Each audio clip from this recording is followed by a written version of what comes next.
জায়গা কোথায় সেটা পেলাম। আমি তো চার্জারের খোঁজে গিয়েছিলাম না, চার্জার পেলাম। চার্জার মানে মোবাইল চার্জার না, ওই যে কারেন্ট অফ হয়ে গেলে অনেকক্ষণ জ্বলে থাকে যে চার্জার, সেই চার্জারের জন্য গিয়েছিলাম। ঘাম ধরছে তো সে আর পেলাম না। তো যাই হোক, পেলাম না মানে যা পেলাম, একজন বলে এই, একজন বলে একজন তো ফোনেই কথা বলে যাচ্ছে। এত ফোনে কথা বললে কি আমি দাঁড়িয়ে করবো না? ঠিক আছে, আশ্চর্য ভাবে একটা পাউডার কিনলাম, ঠান্ডা ঠান্ডা কিনে, তার মধ্যে আমার দাদার সাথে দেখা ওই যে তুই এখানে ওর বাইকেই ফিরতাম, তখন মনে করলো যে আমার হেলমেট নেই। মানে ও তো আর হেলমেট নিয়ে বেরোয়নি, আর হেলমেট নিয়ে যাওয়াটা না যাওয়াটা উচিত না, বুঝতে তো। তারপরে ফিরে যাচ্ছি এখন আমার বাড়ির দিকে। ওখান থেকে আবার দুজন প্যাসেঞ্জার পেয়ে গেছে হাবড়াতে, সে আবার যাবে মানিকতলা, তো আমার বাড়ির সামনে দিয়ে তো যাবে, ওখানে নেমে যাবে।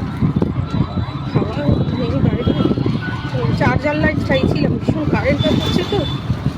তো বললো একটা যে এতক্ষণ জ্বালিয়ে অতক্ষণ জ্বলবো, তো আর বলেন যে জ্বালায় না, কিন্তু এত ছোট বাবা বলছে 600 টাকা। কী জানি বাবা, আসলে আমারও মানে কী বলে বলে তো, আমারও এগুলি না কলকাতা থেকে কিনতে হয়, কলকাতার চাঁদনি ফাদনি থেকে কিনতে হয়, বুঝেছো তো। 100 টাকার জিনিস এখানে এসে 300 টাকায় কিনতে না। আমারও এখন যাওয়ার তারা, আমিও মানে দরদাম বা আরো মূল্য দোকান যে দেখবো।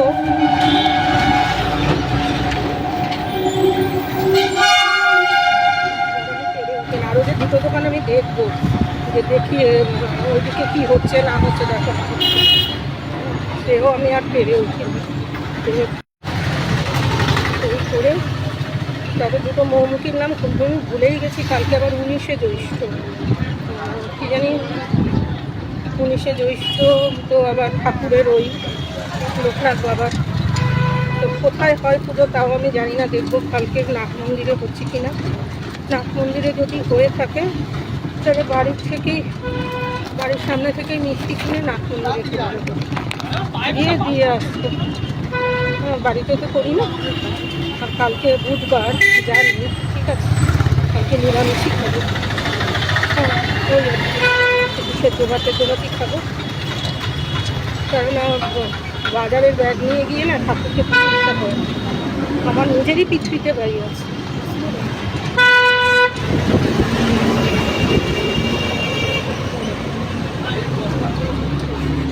বললো আমি তো দুটো বাড়ির জন্য, একটা কথা তো কিনেছি, একটা মালা কিনলাম বাড়ির জন্য। আমাদের তো ঠাকুরের সিংহাসন নেই, বাইরে দিয়ে আসে বাইরে সব দেখা দেখা যাচ্ছে করা যায়। হাওয়া চালালে ভালো লাগে, কিন্তু হাওয়া চলে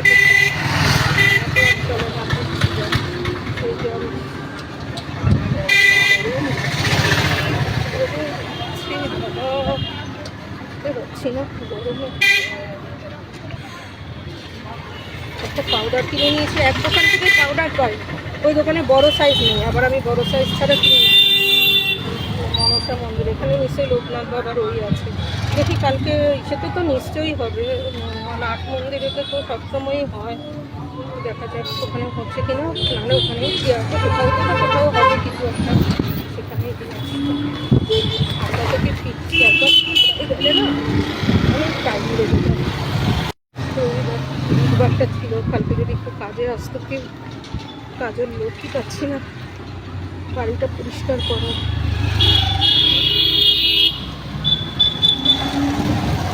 বললেও পাচ্ছে না, বললো করবো বলবো আপনার তেলে, পাচ্ছে তো না। এত নোংরা হয়েছে, এত নোংরা হয়েছে বাড়িটা, না মানে মানে মেশিনপত্র দিয়ে করানোর মতো। আর আমার ওই হাতের মধ্যে ঘুগনি দিয়ে প্রচুর করা, ও আমার কোথায় কী করবো, ওই করে বাড়ি যাবে।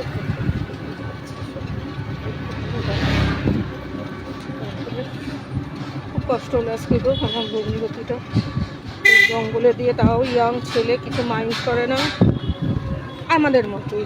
আমার বাবা যেমন কিছু মাইন্ড করে না, বোঝে যে সমস্যাটা হচ্ছে বাড়ির লোকের, ওরও তো মেয়ে আছে, বাড়িতে ছেলে আছে, মানে সন্তানের বাবা তো বুঝতে পারে যে কী কী সমস্যায় পড়া যায় মানুষের, মানে পরে ফিল করে ব্যাপারটা। তখন কার কোন সমস্যা আসে কেউ বলতে পারে। দেখে দেবে লাইটগুলি কেমন করছে, এর জন্য লাইট কিনতে যাবার। তার মধ্যে একটা কারেন্টের লোক পাচ্ছি না যে এসে আমার এটা একটু ঠিক করে দিয়ে যাবে। সবাই এখন ভিআইপি হয়ে গেছে, তারা তাদের মতো করে আসবে, আর আমাদের আর কোনো কাজ নেই, আমরা আমাদের মতো করে বসে থাকবো, তাদের জন্য করতে দিয়ে তারা তাদের মতো করে আসবে, মানে এসে উদ্ধার করছে, পরিষেবা দিয়ে উদ্ধার করছে। আরে ভাই, তোমাকে দেখেছি, তুমি যে কাজটা পেয়ে উদ্ধার হয়েছে সেটা না। আসলে কম্পিটিশান না থাকলে যা প্রচুর, যদি যোগ্য লোক বেরোয় তখন কম্পিটিশানটা হয়, তখনই ও ভাবে যে আমি তো আগে কাস্টমার ধরি, তখনও কাস্টমারকে পরিষেবা দেবে। আর যখন কাস্টমার বেশি আর উৎস কম হয় না, তখনই দাম বেড়ে যায়। 9টা অবধি আমাকে সকাল থেকে আসবো, আরে আমি তো বাজার করবো। আরে আপনি বলুন তাহলে বাজার করবেন, তাহলে আমি সকালবেলা আমার কাজ করতে পারবো। ওই যে আমি সবে ঘুম থেকে উঠেছি, এরকম বললে কিন্তু হয় না। এরকম করলে আমার তো এই আছে ওই আছে, আপনি ডাক্তারের কাছে যাবেন। আমি আপনি তো বলবেন যে দুপুর 2টো আসবো, বিকেল 4টেয় আসবো, বা সকাল 9টায় আসবো, এসে আমি আবার অন্য জায়গায় যাবো। আপনি কিছুই বলছেন না। 24 ঘন্টায় একটা দিন, কখন আসবেন সেটা তো বলবেন। 24 ঘন্টা আপনি আসবো, আপনি কোন একেবারে আমার কোনে বউরে। হ্যাঁ, আপনি আসবেন, আমি একেবারে ভিআইপির মতো ফুলও রেডি রাখবো, এসে কোনে বউ। হ্যাঁ, আপনি না বললে বলে দিন যে আমার ওই টাইমে হবে না, বা আজকে আমার হবে না, বা আমি ওই টাইমে আসবো, তাহলে আমি আগে করে কাজ সেরে আমিও অপেক্ষা করবো। মানে টাইমিং নেই, বুঝলাম না। পেশাদারিত্ব না হলে আমি টাকা দেবো কেন? আমি তখন চেপে দেবো টাকা। মানুষ যে খুশি মনে যা করেছেন, খুব ভালো লাগলো, এই নাও আরও 100 টাকা নাও, লোকের যে বলবে। এইসব মুখ চোখ আর মেন্টালিটি যাদের, তাদেরকে কোনোদিন মানুষ খুশি হয়ে কিছু দেয় না, এর জন্য কাজ পায় না। সবচেয়ে বেশি তোমার ওই জন্য অবাঙালিরা আসে, কাজ করে দেয়, আর বাঙালিগুলি বসে থাকে। আর লোকে বলে বাঙালিদের কাজ নেই। আরে পেশাদারিত্ব না থাকলে তো বাঙালিরাই বাঙালিদের রাখছে না কাজে। আমি তো বাঙালি হয়ে বাঙালি রেখেছি, তো কাজ তো পাই না। তখন আমি কী করবো? অবভিয়াসলি একটা অবাঙালিকে ডাকবো, স্বাভাবিক। এই যে যত ফ্যাক্টরি আছে, সবাই তো অবাঙালিকে রাখে। কটা বাঙালিকে রাখে? জানে একেবারে ছেঁচে দিয়ে চলে যাবে, হাত সাফাই করে দিয়ে।